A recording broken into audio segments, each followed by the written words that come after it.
I said everything was simultaneous. So the next thing is in step 4, make a note of any distances for anticipated missile fire. And then number 5, make movements simultaneously. So in this case, there are 3 archers over here on the goblin side. There are 2 archers back here on the men's side. Woods only counts as cover in these rules instead of being impenetrable like Purple Druid's Killing Fields and in some other rule sets. So missile fire can go through here. It will be subject to a 1 pip modifier against the weapon's proficiency or attack value in this case. With these preliminaries out of the way, let's proceed with the next part of it.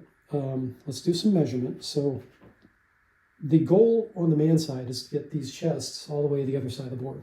The goal on the goblin side is to stop that. There's a forward here in the middle. I'm going to treat this as being a marshy area. So progress across that's only 1 inch at a time, 1 inch per round. So it's going to significantly slow the men as they try and cross, even if they're mounted on horses. Maybe I'll let them cross at 2 inches to keep things moving along a little bit here in the first rounds. But this missile fire is going to concentrate. These guys don't have to worry about, this is not a block of troops, so they aren't really doing indirect fire. We'll just assume that they're smart enough not to shoot their friendlies in the back here. There's 1 friendly that might get in the way, or 2.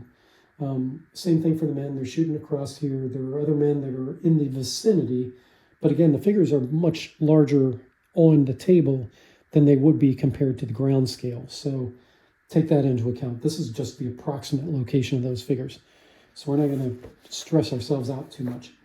The men are going to try and counterfire and kill the goblins, and the goblins in turn are going to try and kill the leadmost rider here. So they'll put 2 shots on the lead rider and 1 on the tail rider. So let's get a quick measurement here to kind of see what we're looking at. So in this case, we're looking at 12 inches, 11 inches to the from the forwardmost goblin to the backmost rider, and we're looking at right at 13 inches. So let's look at our missile fire table real quick and see if that gives us any indicators as to what kind of modifiers we're going to have. Missile fire table is on page 66. So we're looking at bows in this case. I think these are short bows. I have to consult my roster. Let's see. Spear Archer doesn't say here, and I doubt that it says on the goblin sheet either. Nope, doesn't say. We're just going to call it short bow.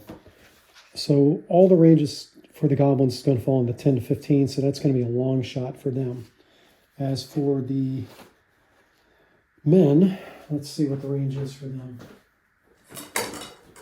Oh, man, we're already 10 minutes into it. I feel like I'm just getting started. Yeah, again, this is going to be beyond 12 inches, but not beyond 15. So those are, once again, are going to be long shots. Long shots are going to be -1. Pretty simple. At close range, +1. At long range, -1. And everything in the middle is 0. There is a modifier if the figures move, but in this case, neither of the archers is going to move, so they're going to be stationary, and none of the veterans, recruits, magic users rules applies. So the only thing we've got is soft cover and long range, so it's going to be a -2 on all of these shots that we're looking at. Okay, the ref has kind of got a picture now of what's going on with that. And then as far as charges, these guys can't charge yet. These guys could charge up there potentially and get in melee while these guys are still in the river. But I'm going to keep that out for this turn. We've got enough going on. Let's master the basics, and then we'll do something more sophisticated next round. The rounds are going to be indicated up here on this hill. Ace indicates that we're in round 1. All right, what else do we need to know? We're going to be doing movement simultaneously, right? So movements are made in step 5 simultaneously, and then in step 6, we do ranged attacks. And then finally in step 7, we do melee. So let's look at movement values. Almost all of these troops are light foot, with the exception of, let's see, the men. They're swordsmen, and again, these figures do have swords, so I'll be able to tell the swordsmen are heavy foot, and the goblins are all light, I believe. Light. Oh, nope, they're pikemen. The pikemen are considered heavies as well. So, with that in mind, let's get this underway. Lightfoot has a movement rate of 8 inches. The horsemen I'm going to allow to do 2 inches when they're doing the crossing here. And then heavy footman is 4 inches. And armored footman is 2. So it's 8, 4, 2. And then charge distances are a little different. So 8, 4, 2. And really all we've got to worry about is whether they're moving 8 inches or 4 inches. All right. Can these guys even get into contact if they want to? And the answer is yes, they could.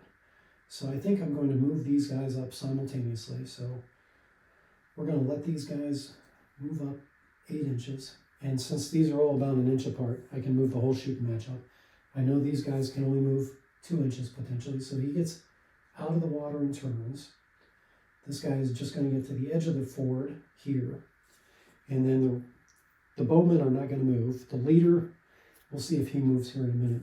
We're going to give these guys a little movement here.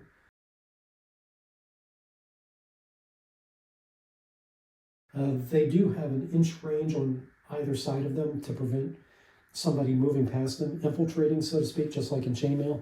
If somebody does get close and tries to sneak around them, they've got the option to do an attack of opportunity where they don't get a counter blow. Let's move them in. These guys, they're carrying these chests. As long as 2 people are carrying it, they move the normal movement rate. If only one of them is dragging the chest, slows to half. So these guys are still moving at, I think the spearmen for the men are regular. Yeah, they're considered light infantry, even though some of them look like they've got chainmail. We're treating these guys as light. My swordsmen, which are all in here, these guys can only move 4.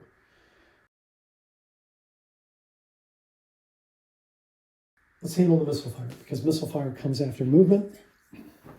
All right, the procedure for missile fire is very much the same as the procedure for melee, as we're going to see.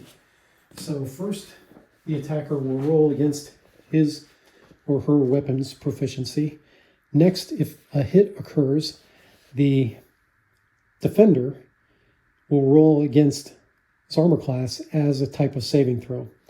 And in the case of normal figures, if that hit gets past the armor, then instead of rolling 1d6 and trying to track all the hit points for all these figures, because remember, this is to resolve a combat. We want to know the result of the battle, but we don't really care about the fate of individual figures. So we're not going to track hit points. It's either if you get hit and your armor doesn't stop it, then you're dead.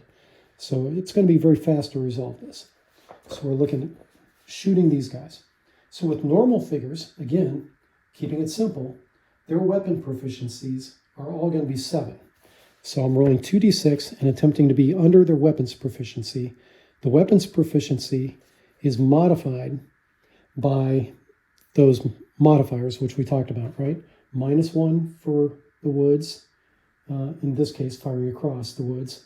And all of them are going to be -1 as well for long range. This man rolls, looking for a 5 or less. Oh, he rolls a 6. So that's a miss. This man rolls, that's a miss. These guys roll looking for 6 or less. Or I'm sorry, we're rolling under. Never mind. Sorry, this is a strict roll under system. I have misstated this already. So 7 is the normal number that they've got to get under. They're shooting at long range at these 2 horsemen while they're moving. And so it's a -1. So they need to get less than a 6. So they need to roll 5. So did I already roll that? I think that was one of their rolls. So that's a fail. That's a fail. And this is a fail probably as well. Yeah, lots of high rollers here. That's not going to do them any good. So missile fire was a loss. Now we move to the melee phase.